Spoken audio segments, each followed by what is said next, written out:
Formal ఈ car కేసులో కేటీఆర్ని ప్రాసిక్యూట్ చేయడానికి గవర్నర్ తాజాగా అనుమతి కూడా ఇవ్వడం జరిగింది. ఇదే అంశంపై మనతో మాట్లాడడానికి BRS party Karimnagar MLA Gangula Kamalakar ఉన్నారు. అన్న ఎట్లా చూస్తున్నారు? దాదాపు 10 వారాల తర్వాత గవర్నర్ ఈరోజు అనుమతి కూడా ఇవ్వడం జరిగింది. ఎట్లా ఉండబోతుంది సంబంధించి? ఇది పక్కా లొట్టపిచ్ కేసు అని మా కేటీఆర్ అయిపోయిన మళ్ళీ ఒకసారి చెప్తున్నాం. వాస్తవంగా లొట్టపిచ్ కేసు.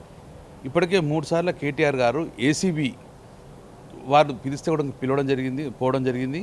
3 సార్లు డే మొత్తం కూడా ఎంక్వైరీ చేసింది. వాళ్ళు కూడా ఇలా ఏం అవకతవకలు జరగలేదని చెప్పి ప్రూవ్ చేయడం జరిగింది. ఇది అయ్యి 6 నెలలు అయింది. 46 కోట్ల రూపాయలు ఇక్కడ నుంచి తెలంగాణ గవర్నమెంట్ నుంచి ఈ ఫార్ములా కేసుకు వెళ్ళిపోయింది. ఎక్కడ రూపాయి కూడా మిస్యూజ్ కాలేదు. ఇక్కడ నుంచి అకౌంట్ ట్రాన్స్ఫర్ అయింది, వాళ్ళ అకౌంట్లో ఉన్నది. ఒక్క రూపాయి మిస్యూజ్ కాలేదు కదా. ఇక్కడ మనీ లాండరింగ్ ఇక్కడ వచ్చింది, ఎక్కడ కరప్షన్ వచ్చింది, ఎందుకు ఏసీబీ వస్తుంది, ఎందుకు ఈడీ వస్తుంది. కాబట్టి కేవలము కక్ష సాధింపు చర్య భాగం. ఎందుకంటే Congress party, BJP party first నుంచి ఒకసారి చూస్తే గిట్ట ఈరోజు తేజస్వి యాదవ్, ఇటు అఖిలేష్ యాదవ్ను ఇలా యువ నాయకత్వం ఉన్న ప్రాంతీయ పార్టీలు అన్నింటి ఉండగా కిల్ చేసేసారు. ఎందుకంటే అయితే కాంగ్రెస్ ఉండాలి, అయితే బీజేపీ ఉండాలి ఆ రాష్ట్రంలో. కాబట్టి కాంగ్రెస్ పార్టీ, బీజేపీ పార్టీ కలిసి అయితే నువ్వని ఉండాలి ఈ రాష్ట్రంలో, నేనని ఉండాలి. కానీ ప్రాంతీయ పార్టీలు ఎక్కడైతే స్ట్రాంగ్ ఉండేవో అంటే కిల్ చేద్దామనే ఉద్దేశంతో అటు తేజస్వి యాదవ్ కానీ, ఇటు అఖిలేష్ యాదవ్ కానీ ఎట్లయితే కిల్ చేసిందో అట్లనే ఈరోజు ఒదికి శివసేన కానీ, ఒదికు ఆప్ కానీ ఇవన్నీ ఇట్లా ప్రాంతీయ పార్టీ కిల్ చేసినో అట్లనే కేటీఆర్ గారి బీఆర్ఎస్ పార్టీ కిల్ చేసే ఉద్దేశంగా భాగంగా ఈరోజు కాంగ్రెస్ పార్టీ, బీజేపీ పార్టీ ఎక్కడైతే యూపీ లాగానే తర్వాత బీహార్ లాగానే ఇక్కడ కూడా ఈ పార్టీ కిల్ చేసే ఉద్దేశంలో భాగంగానే ఈరోజు ఈ కేసులు తీసుకొచ్చిర్రు. దీంతో అయ్యేలేదు, ఇప్పుడు భయపడలేదు.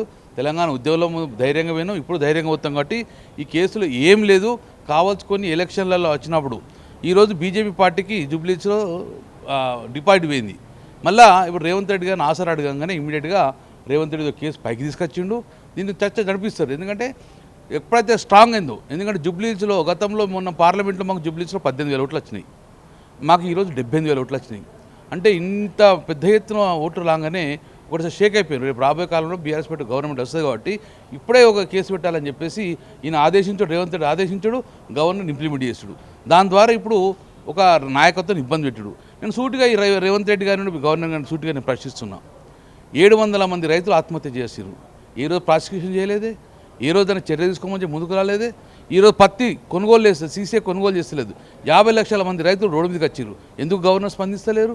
50 లక్షల మంది ఇష్యూ, 700 మంది రైతులు, దీని మీద స్పందన ఎందుకు లేదు? ముఖ్యమంత్రి బాధ్యత లేదు, ఎవరికి లేదు. కేవలం రాజకీయ ప్రేరాళంతో ఈరోజు కేటీఆర్ను ఉద్దేశం చెప్తున్నాం. కాబట్టి భయపడలేదు. ఎన్ని కేసులు పెట్టుకున్నా ధైర్యంగా ముందుకు పోతాము. వెనకంజ వేసేది కాదు బీఆర్ఎస్ పార్టీ. మీరేమో బీజేపీ, కాంగ్రెస్ ఒకటి అంటున్నారు. కరీంనగర్ ఎంపీ కేంద్ర మంత్రి బండి సంజయ్ ఏమో కాంగ్రెస్, బీఆర్ఎస్ ఒకటే. కాబట్టి 2 సంవత్సరాల నుంచి వెళ్ళి ఎలక్షన్ల ముందైతే హామీ ఇచ్చారు, దాదాపు మొత్తం కేటీఆర్ని అరెస్ట్ చేస్తా, అవినీతి సొమ్మంతా కక్కిస్తా అని చెప్పి 2 సంవత్సరాలు అయితే ఇప్పటివరకు ఏ కేసులో అటు కేటీఆర్ని కానీ కేసీఆర్ని కానీ అరెస్ట్ చేయట్లేదని చెప్పేసి బండి సంజయ్ చెప్తున్నాడు. రాష్ట్రంలో రేవంత్ రెడ్డి, కేటీఆర్ పాలన నడుస్తుంది, ఆర్కే పాలన అని చెప్తున్నాడు. మొన్న జూబ్లీహిల్స్లో అన్ని సర్వేలు మాకు అనుకూలం, కానీ ఎగ్జిట్ పోల్ మాత్రం మాకు వ్యతిరేకం. ఎందుకు?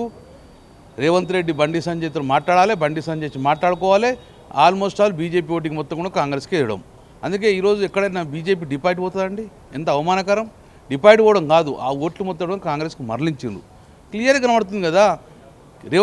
బండి సంజయ్ మాట్లాడాడు, మనం తర్వాత కొట్లాడుకుని ఫస్ట్ బీఆర్ఎస్ ముందు పెడదాం అన్నాడు. అంటే అర్థమైంది, మేమందరికీ స్ట్రాంగ్గా కనబడతాం. ఈ రాష్ట్ర ప్రజలకు సేవ మేము కాబట్టి బీఆర్ఎస్ పార్టీని బొందబెట్టే భాగంలో ముఖ్యంగా 2 కీలక పాత్ర పోతున్నారు, బీజేపీ, ఇటు కాంగ్రెస్. ఈ 2 పార్టీలు కలిసి ప్రాంతీయ పార్టీ కిల్ చేసే దిశ ఉన్నాయి. కాబట్టి ఈరోజు బీజేపీకి, కాంగ్రెస్కు సహకరించేది బీజేపీ పార్టీ. అందులో భాగంగానే గవర్నర్గా స్పందించారు, సపోర్ట్ చేస్తున్నారు. వీళ్ళందరూ లేదు. కానీ ప్రజలు మాత్రం డెఫినెట్గా ఈ 2 పార్టీలు తెలంగాణకు వ్యతిరేకమైనా కూడా కొట్లాడి తెలంగాణ తెచ్చుకున్నాం.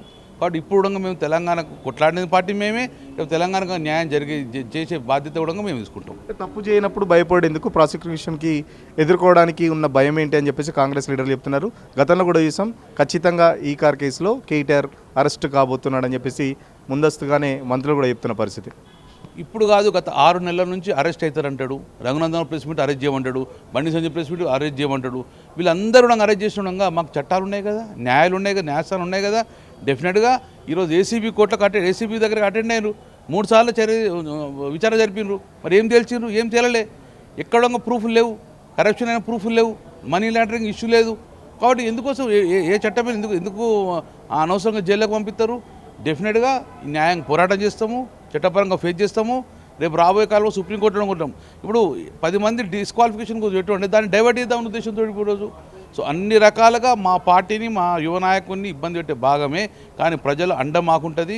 రాజకీయ పార్టీలు ఎంత ఇబ్బంది పెట్టినా ప్రజల అండ మాకుంటుంది. ఒక పక్కన ఏసీబీ, మరో పక్కన ఈడీ దాడి చూస్తుంటే ఏమనిపిస్తుంది? కేవలం కేటీఆర్ని పొలిటికల్గా కిల్ చేసేందుకు ఇదంతా అనుకుంటున్నారా, లేకపోతే ఇంకేమైనా కారణాలు ఏమైనా ఉన్నాయా? ప్రాంతీయ పార్టీలు, బలమైన ప్రాంతీయ పార్టీలు బలహీనపరిచలో భాగంగానే కాంగ్రెస్ పార్టీ, బీజేపీ పార్టీ చేసిన కుట్రము. శివసేన ఎట్లా చేసినారు, ఒకవైపు ఆపుని ఎట్లా చేస్తున్నారు, ఒకవైపు తేజస్వి యాదవ్ని ఎట్లా చేస్తున్నారు, ఒకవైపు అఖిలేష్ యాదవ్ని ఎలా చేస్తున్నారు, ఒకవైపు తమిళనాడు స్టాలిన్ ఎట్లా విందరు, అందులో భాగంగానే మమ్మల్ని ఇబ్బంది పెట్టు భాగంగా, అంతకన్నా ఎక్కువ లేదు. మన లోకేష్ను, పవన్ కళ్యాణ్ జబకేసుకుని తిప్పుతాండ్రు, మా నాయకులు మాత్రం ఇబ్బంది చేస్తున్నారు. 100 కేసులు, 100 కోట్ల 100 స్కాములు చేసిన వాళ్ళు ఇష్టపెడతాండ్రు. కానీ మా నాయకుడు ఏ తప్పు చేయకుండా ట్రాన్స్పరెన్సీగా తెలంగాణ బాగుపడాలనే ఉద్దేశంతో తెలంగాణ బ్రాండ్ ఇమేజ్ని పెంచే విధంగా మేము చేస్తే మా మీద కుట్రలు చేస్తున్నాం. డెఫినెట్గా ప్రజలు మా వైపు ఉంటారు. రేపు స్థానిక సంస్థలు వస్తున్నాయి కాబట్టి మా ఇమేజ్ దెబ్బిచ్చే ప్రయత్నం చేస్తున్నారు. డెఫినెట్ స్థానిక సంస్థల్లో కాంగ్రెస్ పార్టీ వ్యతిరేకంగా ఓటు చేస్తున్నారు. ఫైనల్గా చెప్పండి, ఒకవేళ కేటీఆర్ అరెస్ట్ అంటూ పొద్దు నుంచి వార్తలు వస్తున్నాయి. కేటీఆర్ అరెస్ట్ కనుక జరిగితే బీఆర్ఎస్ పార్టీ వ్యూహాలు ఎలా ఉండబోతాయి? రానున్న స్థానిక సంస్థల ఎన్నికలు కూడా త్వరలో నోటిఫికేషన్ కూడా జరుగుతుంది కదా. ఇంకా అద్భుతంగా కసిగా పనిచేస్తాం. చంద్రబాబును అరెస్ట్ చేసిన తర్వాత జగన్కు 9 సీట్లకు పరిమితమైంది, 8 సీట్లకు 11 సీట్లకు పరిమితమైండు. లేకుంటే Jagan almost all tight fight ఇచ్చేటోడు. అటు చంద్రబాబు జగన్ అనే రేంజ్లో ఉండే. కానీ ఎప్పుడైతే జగన్ చంద్రబాబును అరెస్ట్ చేయగానే ఆయనకు 11 సార్లు కానించింది.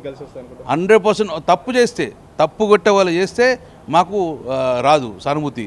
కానీ తప్పు చేయక అరెస్ట్ చేస్తే చంద్రబాబుకు ఎట్లయితే ఇమేజ్ వచ్చిందో అంత రెట్టింపు ఉత్సాహంతో మేము పోతాము.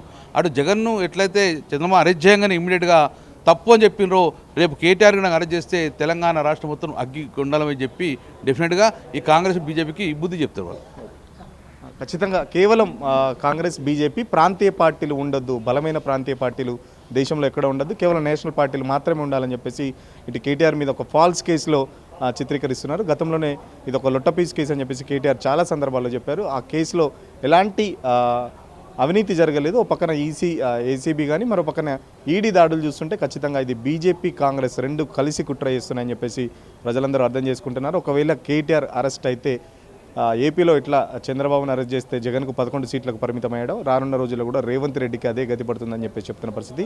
తప్పు చేయకుండా మమ్మల్ని అరెస్ట్ చేస్తే మాత్రం ప్రజల సానుభూతి ఖచ్చితంగా మాకుంటుందని చెప్పేసి చెప్తున్న పరిస్థితి. ఇప్పుడు జర్నలిస్ట్ సతీష్తో సురేష్, తొలి వెలుగు కోసం. అసలైన తొలి వెలుగు. ఫాలో వాట్సాప్ @తొలి వెలుగు అఫీషియల్.